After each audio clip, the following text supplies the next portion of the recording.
Ayan, at dito na po tayo sa Alaminos City, Philippines. At yun, maaga tayo ngayon. Gawa ng unang-una po wala kasi si Cabral. At maaga tayong pinapila ng ating dispatcher sa Pasay, si Raymond.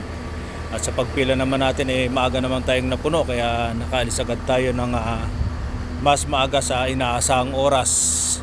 Kaya nandito pa lang maaga pa lang nandito na tayo sa Alaminos City, Philippines. Ayan. Yan nga po, at yung mga pasero natin nagbababaan na dito sa may Alaminos City. Maaga tayo ngayon, gawa ng yung oras po kasi ginawa natin Diretso ba kayo? Hindi na kayo magkita po. Yan na lang, magbababa lang. Oo po. Sige, lang po. So, sige, hindi naman. Ayan. Masyadong pasero.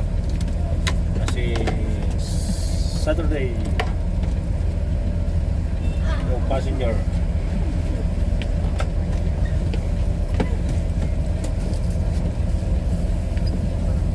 Yan. Ano yung ating mga mahal na pasero. Kasama natin sa pagkaraniwan sa biyahe.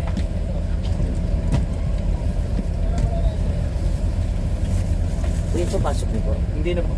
Dito lang kami. Saglit lang ko yan doon ako. Sige.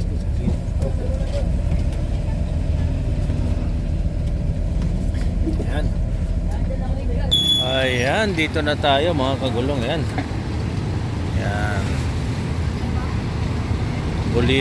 Alaminos na po tayo. Alaminos City, Philippines. Alaminos City.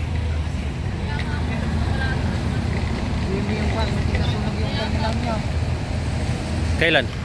Sige po mga gulong at update na lang po tayo.